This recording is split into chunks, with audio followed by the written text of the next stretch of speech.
Amigos y amigas que visitan la plataforma de Lima Lee, tengan todos ustedes muy buenos días. Bienvenidos a este sábado 25 de julio. Vamos a continuar con nuestro ciclo de diálogos con los poetas que forman parte de la colección iberoamericana de poesía Primavera Poética, que está siendo publicada por el programa Lima Lee, de la Gerencia de Educación y Cultura de la Municipalidad de Lima.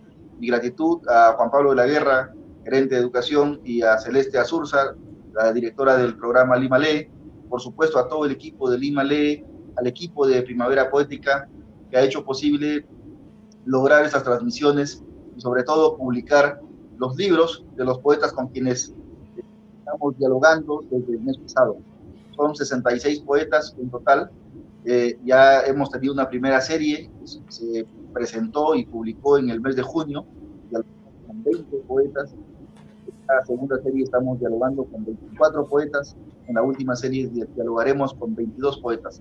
En total, 66 escritores de 17 países que están haciendo de Lima, en este momento, un punto de observación, porque estamos tratando de movilizar la poesía desde esta esquina del continente para que se conozca en todos los rincones donde se escribe nuestra lengua. 17 países que están entregando poesía de calidad y además poetas, además de ser escritores, son escritores a quienes el afecto, el vínculo que ha logrado fortalecer esta nueva cartografía.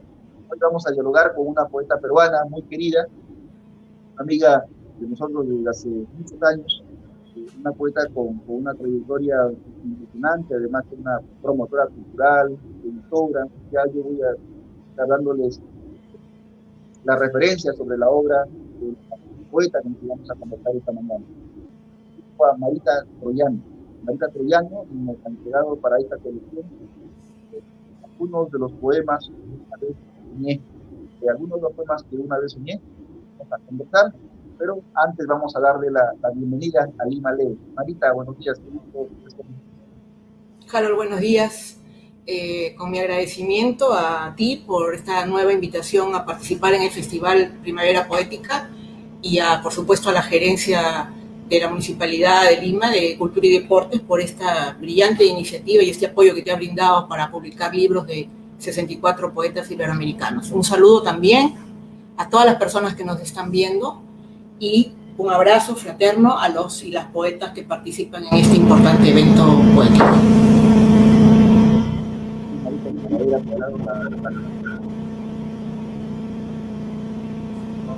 No se escucha. Te digo que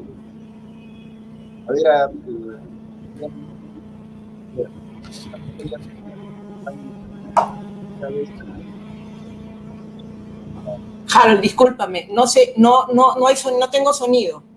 ¿Aló, ahí? Ahí me... Hola.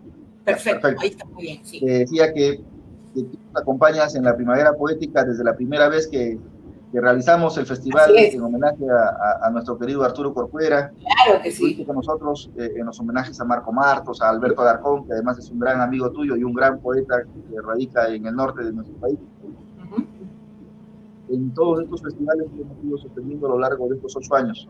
Entonces, en esta octava primavera, nosotros con el equipo coincidimos de ser una de las poetas invitadas a quienes a ofrecerle, ¿no?, esta posibilidad de publicar el libro digital por ahora, dadas las condiciones a las que nos ha puesto prácticamente contra la pared de la COVID. Pero aquí estamos, ¿no? La poesía está más allá incluso del papel, está más allá del libro objeto. Creo que lo importante es no dejar de escribirla y no dejar de compartirla.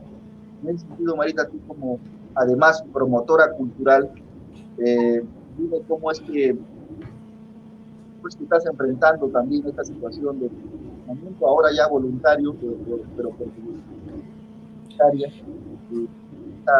esta ola tan cruel y siniestra, ¿no?, que ha significado la pandemia. Bueno, vamos viendo que este asunto asumido por mí de promocionar la cultura y particularmente la poesía no es una cuestión burocrática, sino que responde a un sentimiento que he tenido siempre respecto a que necesitamos fomentar, difundir a escritoras que han sido invisibilizadas a través de nuestra historia, poetas que necesitan ser reconocidas y, por supuesto, promover la escritura en las mujeres de todo el Perú a través de un concurso que realizamos la Comisión de Escritoras del PEN del Perú, que presido hace años, ad honorem, y llevamos a cabo un concurso, hacemos festivales, conferencias, en fin, es un trabajo en equipo interesante, concienzudo, honesto, sin ningún interés personal y bueno, hace 7 años que estamos en eso y esa es mi tarea como promotora cultural, si quieres llamarlo así.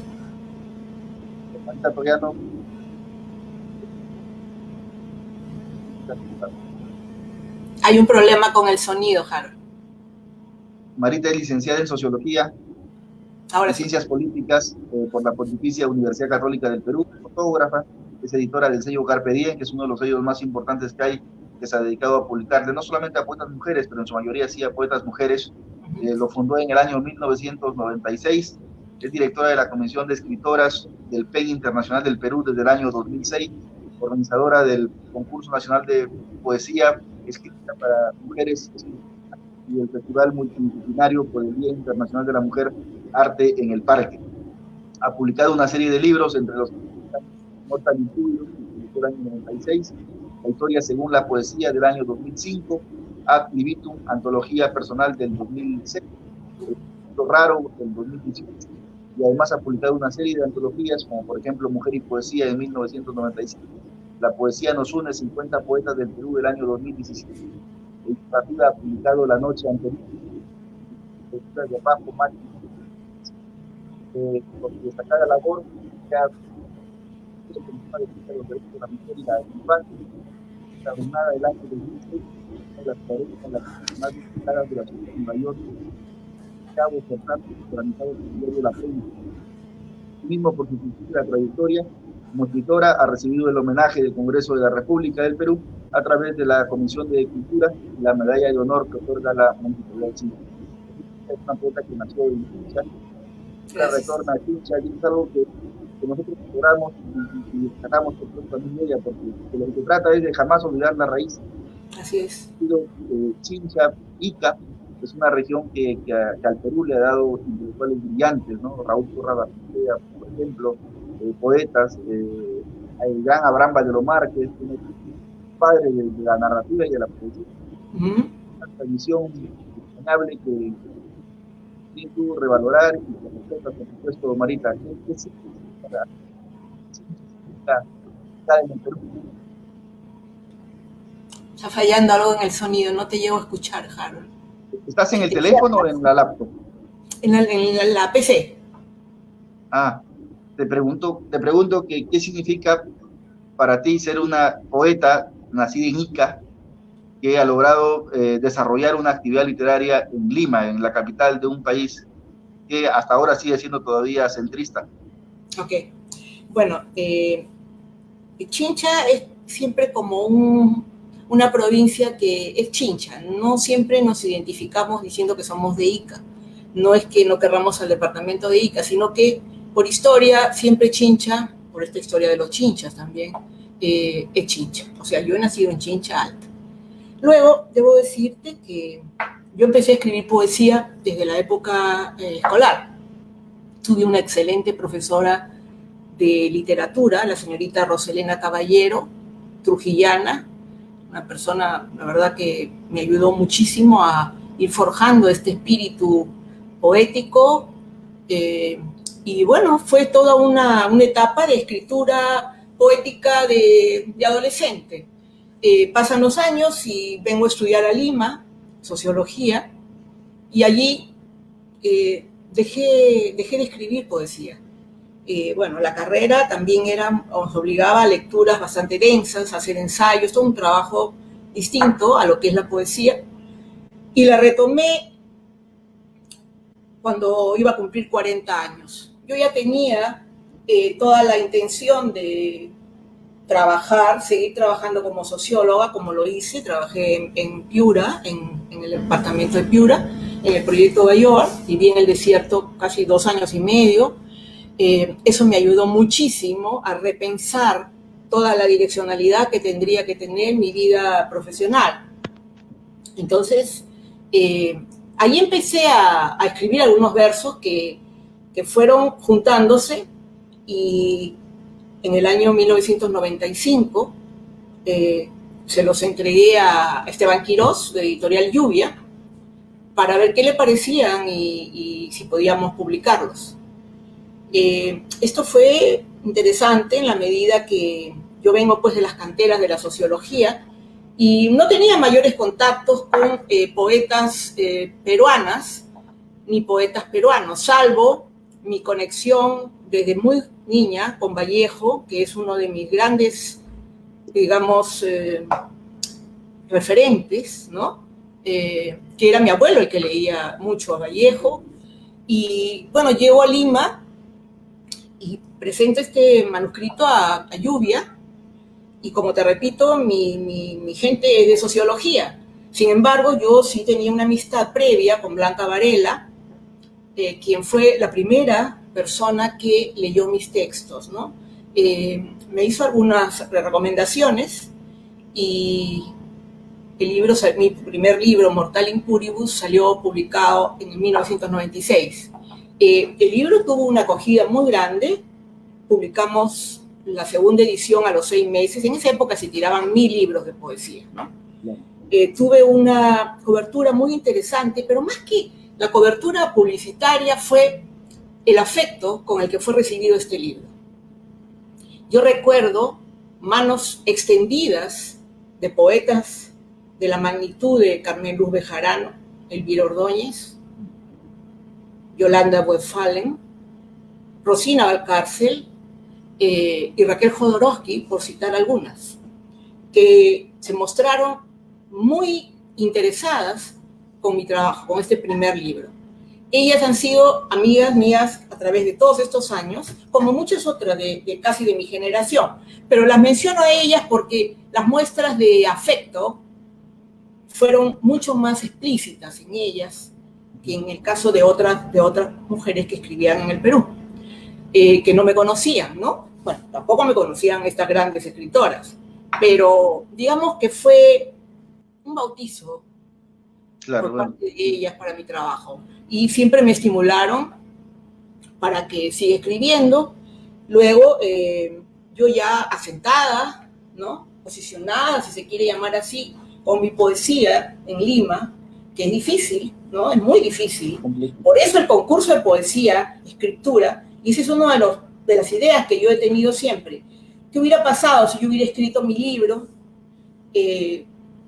A algunos les puede gustar, a otros no, en fin, pero nunca hubiera tenido la oportunidad de darlo a conocer desde una provincia, cosa que ocurre permanentemente por una serie de condiciones adversas, ¿no? Entonces, cuando se me ocurrió inaugurar este concurso con mi directiva, personas valiosísimas que me acompañan en la comisión de escritoras, pensaba en eso, ¿no? Vamos a abrir las puertas, vamos a abrir una ventana para que mujeres del Perú, provincia, Lima, tengan la posibilidad, no de competir entre ellas en poesía, sino que, dado el veredicto de un jurado, tengan la oportunidad de publicar sus libros. Y no me equivoqué. Hay grandes poetas que han salido de este concurso. Bueno, vuelvo a lo mío. Después publiqué casi al año y medio poemas urbanos. Luego vinieron otros libros, Extrasístole, un lenguaje barroco, mucho más elaborado. Secreto a veces. Secreto a veces. Secreto a veces lo escribí con la pierna rota. Estuve inmovilizada 7 meses. Y en ese periodo escribí ese libro. Después viene la historia según la poesía. A mí la historia, ¿sabes qué es el punto acá? Que la formación que tú recibes en la escuela es muy importante, como tus lecturas, porque yo, si bien es cierto, no tenía una amistad formal con escritoras peruanas, yo sí leía mucha poesía, no solo de peruanas, o sea, y no solo mujeres. Para mí, Cavafy y Borges han sido unos referentes importantísimos, y desde siempre. Y mucha lectura de temas filosóficos, y sobre todo la historia. A mí la historia me ha fascinado. Y vuelvo al tema de la formación en las escuelas. En el Colegio Nacional Santana, donde yo estudié en Chincha, hemos tenido la suerte, el privilegio de tener esas profesoras que pertenecen al siglo de oro de la docencia. Mujeres comprometidas con su trabajo, que se quedaban horas después de clase escuchándonos y enseñándonos. Y tuve una profesora también, como la señorita Caballero, la señora Julia Calderón, que enseñaba historia. Y me comencé a interesar mucho en la historia. Y he leído muchísimo sobre historia antigua. De ahí nace la historia según la poesía, en la que rescato a todos esos personajes marginales, hombres y mujeres, que han sido tirados en una esquina o en un pedacito de un diccionario, y los he reivindicado en su verdadera dimensión a través de la poesía. Ese libro tardó bastante tiempo, investigación como 3 años, y luego salió, y es uno de los libros más complicados que he escrito, porque he tenido que relatar historias de personajes en poesía, sin perder las características de la poesía, que a mi entender debe ser la fluidez, la espontaneidad, la capacidad de comunicar, ¿no? Entonces, esa es la historia hasta ahí. Después viene una antología que publiqué, Ad libitum, y luego Dando ansí por ti, soy toda ranza, en un lenguaje del siglo de oro, porque la señorita Rosa Elena Caballero, y en esa época, estoy hablando del año 1967, leíamos mucho a los poetas del siglo de oro. Góngora no era un monstruo que no debíamos acercarnos. Ella lo leía con tanta pasión que nos resultaba accesible. Fray Luis de León, en fin, una serie de autores de esa época. Y el lenguaje que usaban siempre significó un reto para todas nosotras en la clase. Pero yo reconocía una atracción especial al escribir en esa forma. Bueno, pasan los años y muchísimos años, y escribo un poemario en el lenguaje del siglo de oro, que se llamó Dando ansí por ti, soy toda de raza, que es un poemario de amor, de pasión, controvertido, y bueno, está ahí. Y luego ha venido mi último libro, que se llama Mi mundo raro, ¿no? Ese libro yo creo que condensa todo mi pensamiento, todas las cosas en las que yo creo, en las que no creo. Es un libro muy intenso, muy personal, y me siento muy satisfecha. En realidad, yo me siento muy contenta con todos mis libros.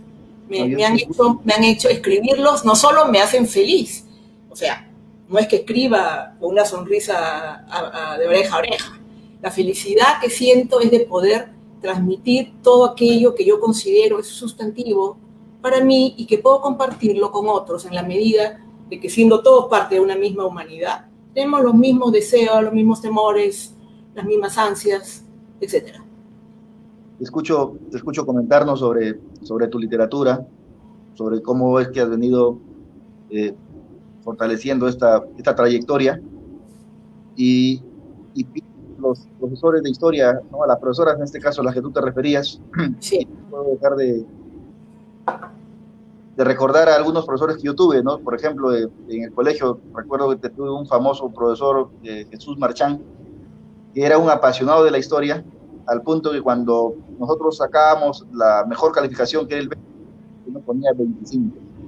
Era su forma de motivarnos, ¿no? O sea, no, yo, ¿qué hace? Estudio historia, ¿pero por qué? Porque es el único que me pone 25, ¿no? Y por ese 25 nos concentramos y le empezamos a tomar una fijación tremenda a la historia. Y ya después en la universidad recuerdo que fui a dar un examen con un profesor muy conocido que había en Trujillo, que se llamaba Virgilio Sagástegui, y cuando da las notas, a mí no me entregó mis notas, porque pensó que yo había plagiado, y me dijo, nadie me va a plagiar y nadie me va a ver la cara. ¿Y por qué? Porque yo había sacado 19, pero había sacado 19 porque tenía todo el amor por la historia, y aparte que leía más de repente de historia que mis compañeros, pero el profesor pensaba que yo había plagiado. Entonces, como yo había plagiado, para demostrar efectivamente yo que había querido sorprenderlo, me llamó al frente y me tomó un examen oral con 10 preguntas distintas, Yo se las contesté, porque conocía de historia, porque es un curso que me fascinaba y bueno, hasta ahora, cuando tú me diste el libro sobre Pizarro, lo disfruté tremendamente, ¿no? Así El es. libro de historia de Inca, tú publicaste un libro sobre el derecho Inca, precioso Sí, libro. Claro, entonces yo los he absorbido completamente, ¿no? Bueno, al final el profesor me dio la mano fuerte y me nombró su asistente, ¿no? bien Eh, hecho, muy bien. Merecido, pues, ¿no? el amor que uno empieza a tomar por determinados cursos desde la adolescencia. Sí, Como tú, por ejemplo, ese saludo o ese bautismo, como te refieres, respecto a poetas como Rosina Valcárcel, Yolanda Westphalen, Carmen Luz Bejarano, que de repente fue el primer pilar que tú tuviste para después tratar de concebir esta idea de promover a poetas mujeres desde el concurso de escritura, que dicho sea de paso, gracias a ese concurso ahora se conocen a poetas maravillosas que escriben muy bien, que así son es. hijas del concurso de escritura, o a estas antologías que tú has publicado, por ejemplo, La Poesía los une, ¿no? 50 Así poetas es. mujeres unidas con una visión distinta, ¿no? Una visión diferente, una visión desde la historia, ¿por qué no decirlo? ¿Cómo ves tú el panorama, Marita, que eres una voz autorizada, de lo que se está escribiendo por mujeres ahora en el país? Te pregunto, no sé, algunos nombres de repente. Eh, sí, yo no sigo muy de cerca las últimas publicaciones, pero sí tengo alguna información de poetas que están trabajando textos muy interesantes, como son, por ejemplo, Úrsula Alvarado, Marita Palomino, ¿no? A ver, déjame recordar, Gloria Portugal. Lo que pasa es que tengo la cuestión de las ganadoras del concurso, porque son las que más han llamado mi atención. Hay muchas poetas y a mí me complace tanto ver que cada día surgen más y más, pero no hay tiempo para leerlas a todas, tampoco nos llegan los libros. Entonces, un poco que te basas en el conocimiento que tienes por el trabajo que haces en paralelo, ¿no? En este caso, el concurso. Hay Que también es una promotora cultural, ¿no es cierto? Úrsula también hace una actividad literaria exacto, muy exactamente, exactamente. destacable. Idaluz Solís, por ejemplo, es una poeta magnífica de Jauja, ¿no? Y así te podría decir, no sé, cuántas poetas que cada día salen a la luz y ya sin temor y ni siquiera sin esa necesidad del aplauso, ¿no? Del barullo. Simplemente Ahora, van creando y yo creo que ese es el sentido y lo tú comunican de empezaste, alguna manera. tú publicaste por primera vez el año 96, ¿no? Una época en la que todavía se podía hablar de grupos literarios, ya sea Noble Caterva, Neón, Geranio Marginal o Manmalia, Uh -huh. pero sin embargo ya tenías el antecedente de que de repente desde la prensa, de repente desde la crítica literaria, por tratar un poco de presentar diagnóstico,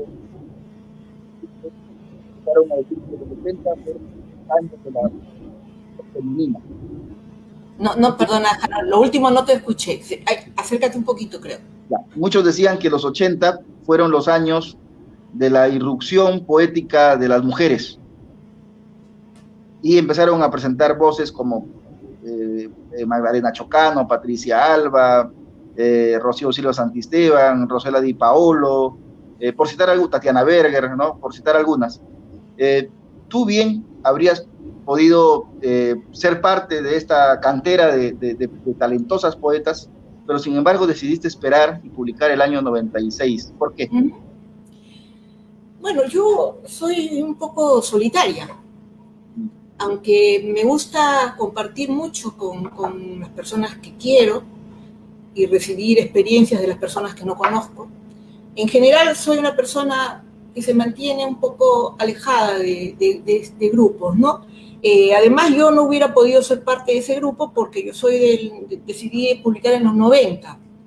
Sin embargo, debo decirte algo.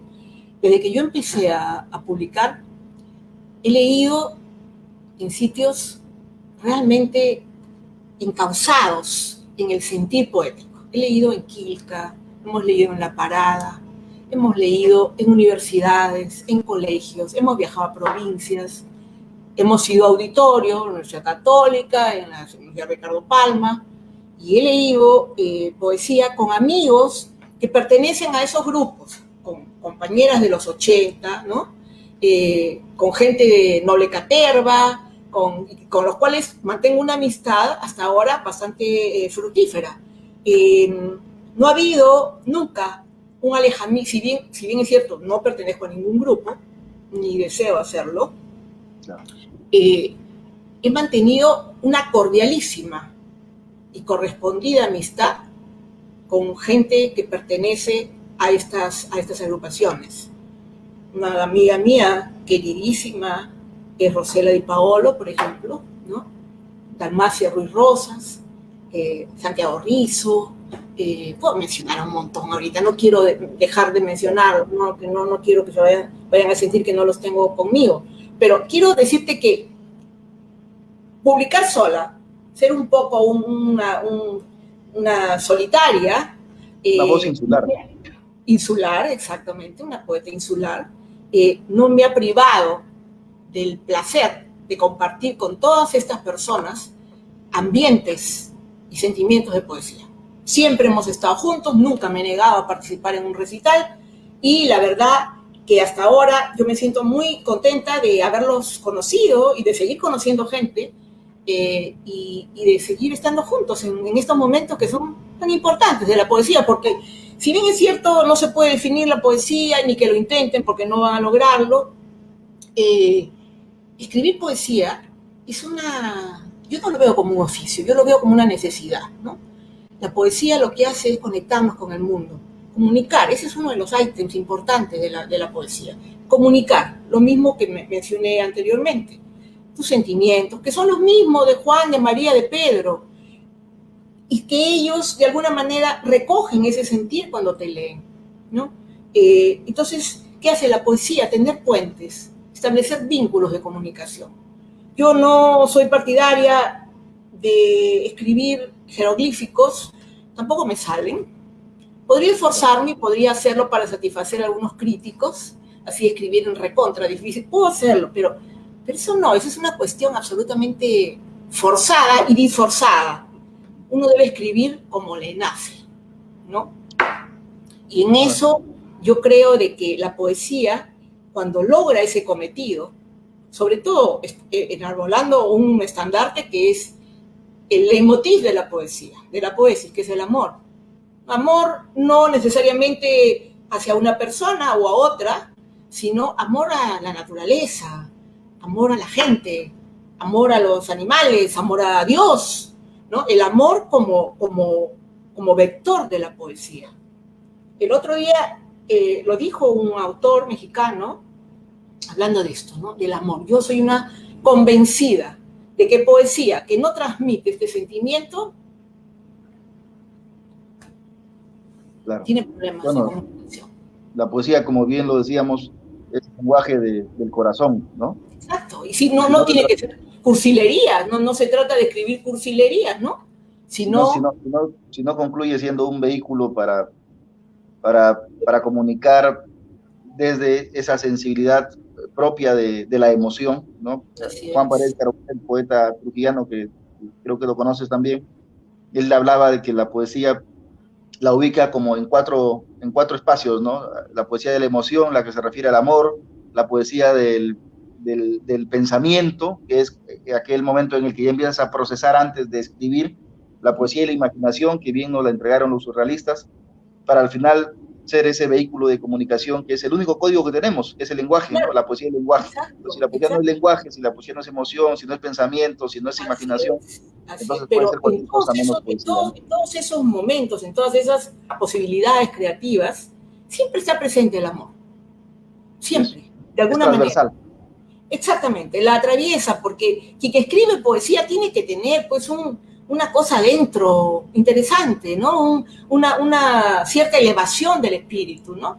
Ahora, tampoco se trata de que los poetas creamos que somos seres pues divinizados, ni súper especiales, ni que tenemos grandes dotes que ponen a los demás en menoscabo. Yo creo que la poesía simplemente es un don que tienes, que cultivas. En muchos casos puedes comenzar a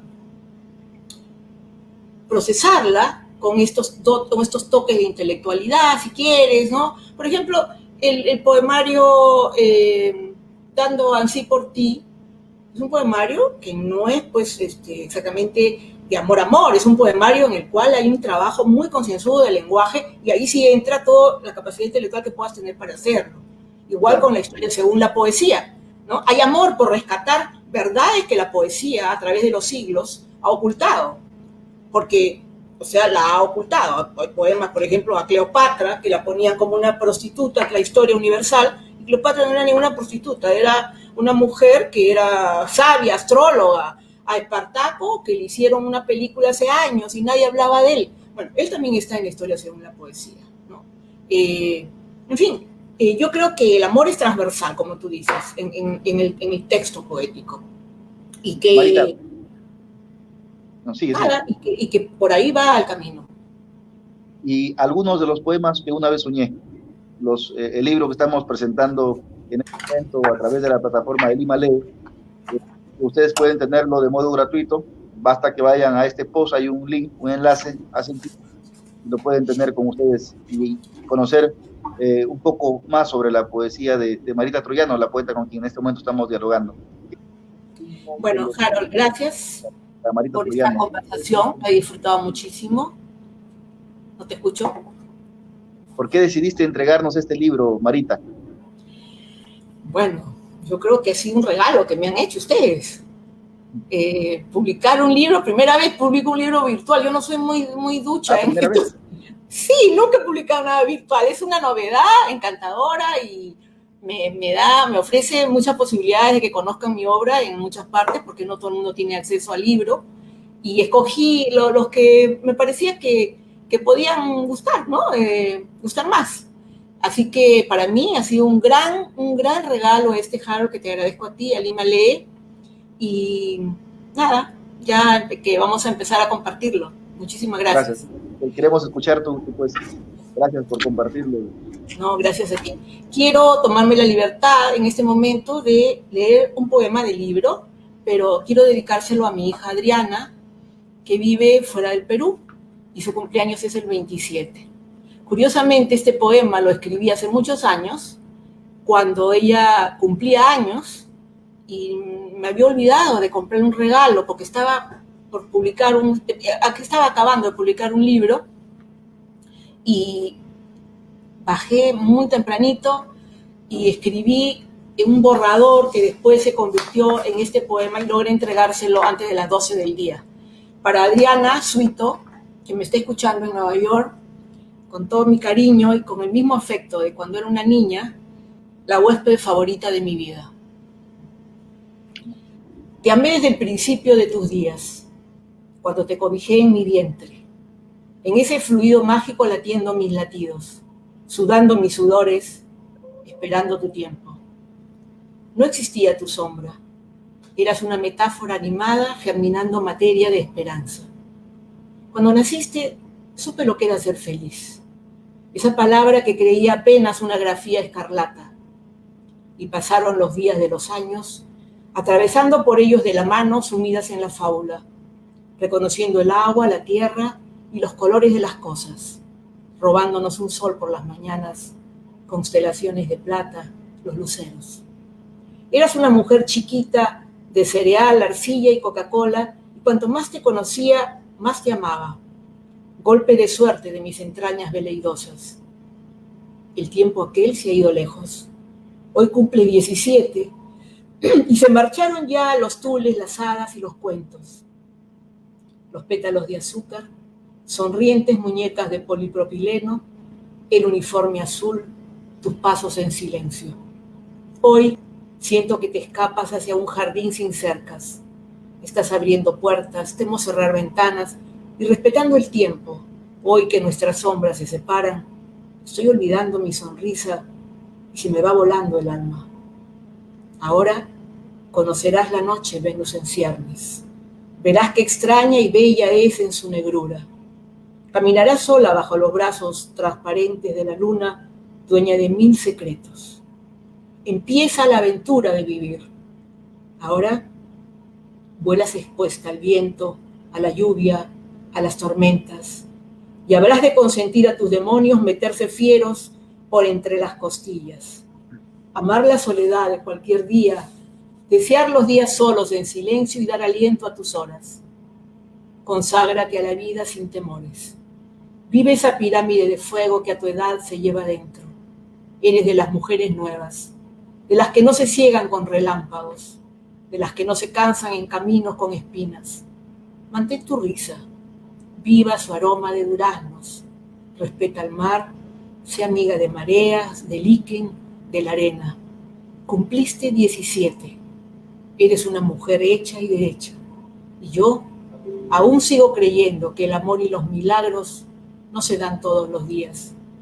Para mí fueron ciertos esa vez cuando llegaste, aquella tarde rara en que le vi el perfil a Dios, y hoy, como al inicio de tu historia, sigue siendo la huésped favorita de mi vida. Hermoso poema, Marita. Gracias por compartirlo. Es de Mortal Impuvirus. Así es. ¿Leo otro? Claro, por favor. Queremos seguir escuchando. Sí. Además, yo tengo sugerencias para más adelante. Ah, qué bien. Pregunta al vuelo. Mejor dicho, mis pedidos. Ah, genial. Pregunta al vuelo. Cuando oscurece y lo quieto anida entre los árboles, siempre pregunto, ¿allí duermen los pájaros? Y con la autoridad que tiene el viento para decir de alas, vuelos y sueños, responden, los pájaros no duermen. Cuando es oscuro, los de plumajes verdes se vuelven hojas. Los de cárdenas plumas se tornan savia.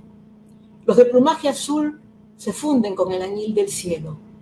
Los pájaros de negro se confunden con las sombras y misterios. Y los que visten plumas blancas de pronto son nubes de algodón. Y en cada amanecer, a esas hojas, a esa savia, al azul, a las sombras del misterio y a las nubes, les nacen alas, picos, cantos, y otra vez son pájaros que cuando tienen ganas en los árboles anidan, cantan, vuelan de rama en rama, hasta que otra vez oscurece. Y otra vez, como ocurre hace tiempo, todo vuelve a empezar. Hay uno que me gusta mucho que es esencial. ¿Cuál? ¿En lo esencial? En lo esencial. Si lo puedes compartir, lo agradezco. Por supuesto, Jara. En lo esencial. Perdón, un segundito.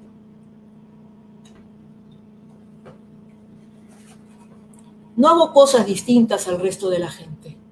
Bebo, duermo, me despierto, tengo insomnios. Alguna vez sonrío indiferente. Extasiada contemplo a las hormigas con una candidez sin presunciones. Hago el amor voraz, a veces triste. Maldigo los impuestos. Creo enfrentar al mundo desde un banco de hierba y al caminar me suda como a usted de la frente. Ser poeta no me vuelve diferente. Digamos, en un sentido estricto. Apenas algo rara por las noches cuando miro a la luna cara a cara y me carga de presagios, latiga cruel mi faz y con su luz me embriaga. Cuando aspiro del campo sus olores y me nace un océano de decires. Cuando el fuego deja marcas en mi sombra. Cuando ensayo danzas con la aurora. Cuando esparzo mi cuerpo en una playa. Cuando remonto el infinito con un beso. Cuando columpio mi todo al borde de quebradas. Después, en lo esencial, soy igual al resto de la gente. A veces pulcra, a veces despeinada, cruzando calles ciegas, sorteando cercas altas, asombrada, conmovida, desterrada, peregrina de cafés, testigo de crímenes sin castigo. ¿Acaso agudo protoplasma en una esquina, esperando los días del invierno, calculando destinos en indulgentes cábalas? Salvo cuando desesperada, al filo de desnudas madrugadas, quiero ser flor, quiero ser agua, piedra, arena, águila, y muero un poco más que de costumbre por tanto desear ser tantas cosas. Y entonces mis mejillas, a diferencia de otras, se tornan transparentes. Gracias por ese poema. Gracias, Harold. Hablando de eso, ¿no? De que el poeta está hecho de tan lo mismo, de la misma cantidad de huesos, necesidades, las mismas prioridades, en cuanto a temas de primera necesidad. Pero claro, con la ventaja de que hemos aprendido a utilizar el lenguaje para Así es. comunicar de repente de manera diferente, ¿no? Así es. Pero continúa. Otro poema. Algunas sugerencias con qué escribir poesía. Si no existiera el papel ni los papiros de ayer, los pergaminos, las piedras o las tintas, ¿de qué forma escribiría poesía? Tal vez sobre una espalda tibia, con mi lengua humedecida por tus besos, contra una pared blanca con los bordes ondulantes de tu sombra, en la piel violenta de tus muslos, con una aguja imantada, en las lisas piedras del jardín, con mi sudor y mis lágrimas, en la curvada cáscara de un huevo con trozos de cartón, sobre la arena clara, con el temblor de mi mano cuando miras, en la palma indescifrable de mi mano izquierda, moviéndose sus líneas hacia tu destino, en tus nalgas con mis uñas largas, sobre la corteza de un árbol con el viento de mayo y un cuchillo, en aguas cristalinas, jugando con tu infiel reflejo, en tu boca con la mía, en tu nuca con mi aliento, en el aire con mis alas, en mi barriga blanca con tus sueños. Gracias, Marita, por esta mañana esta mañana de presentación y sobre todo por esta mañana que ayuda a fortalecer este vínculo desde el afecto y desde el respeto por un trabajo que tú realizas hace algún tiempo. Yo valoro mucho para mujeres, una antología de poemas de cada vez que estás haciendo las actividades a que uno siga, anima a que uno continúe en esta senda. Entonces, para despedirnos, nos regalas un último poema y luego ya volvemos con Radio Seco. Es una forma de terminar este primer diálogo poético, de presentación de poemas que una vez soñé de... Voy a leer un poema que se titula, que es del libro Secreto a veces, publicado en el 2003, se titula Envíame tus ojos, vida mía. Si no he de verte más por hoy, satisface caprichos y envíame tus ojos, vida mía, en un sobre cerrado, sin remitente al dorso, ni recibos de cargo o testigos nerviosos certificando crimen de un anhelo tan puro, obstinado, lánguido, hipertrófico. Si no he de verte más, envíame tus ojos, vida mía, en esplendor violento, con pasión infinita, en un taxi que vuele cuando la tarde muera y antes que la melancolía con su aroma de espinas llegue doblegándome. Envíame tus ojos, sus conjuros de cumbre y precipicio, sus secretos del iris, sus cristalinos miedos, sus desmedidas ansias de esmeraldas cautivas y en declive. Si no he de verte, asiste con brega mis flaquezas y satisface estos deseos raros, medio graves, medio cursis, y arráncate los ojos de las cuencas, haciéndome llegar con prisa tu mirada de triunfo o de indolencia. O la otra en éxtasis, o la de paroxismo en crisis, o aquella en bancarrota, o la que nunca fue hasta hoy. Y si entonces quieres ver al mundo con su gente de peculiares tesis y signos de espiritual pobreza, será con 2 estrellas que robé del azul sin que se dieran cuenta. Y te las lleva el viento, también, ahora, cuando exaltada, desde mi puerta abierta, con las manos extendidas, con las manos extensas, por tus ojos espero, vida mía. Muchas gracias. Me pasó volando. Gracias, Javier. Me pasó volando la hora y cuando conversábamos al comienzo, ¿no? Sobre mira cómo a la conclusión temporal, ¿no? Para encontrar todos nuestros tiempos. Agradecerle a los poetas amigos Juliana Villafane de enlace, a Omar Aramayo, de amigo, siguiendo esta transmisión, también, a Araujo, los escritores que están allí pendientes de estas transmisiones. Hay un mensaje que te lo quiero leer antes de terminar la transmisión. Lilian Ascensios dice: en la universidad me designaron a la poeta Marita Troyano para investigarla. Entonces, gracias a todos que me siguen a Marita. El enlace con este diálogo se queda aquí. Vivo y directo, van a poder verlo más tarde. Por ahora nos despedimos de Marita. Vamos a retornar en unos minutos a Montserrat Lucé, en la comisión de España. Esta es una forma maravillosa de empezar. Marita, muchísimas gracias. Muchas gracias, Harold. Gracias a ti y a Limalé. Felicitaciones por este importantísimo evento que con tanto esfuerzo llevas adelante, y larga vida a nuestras primaveras poéticas que nos dibujan una sonrisa inmensa en nuestros corazones. Gracias, Marita. Regresamos. Un fuerte abrazo a todos. Claro que sí.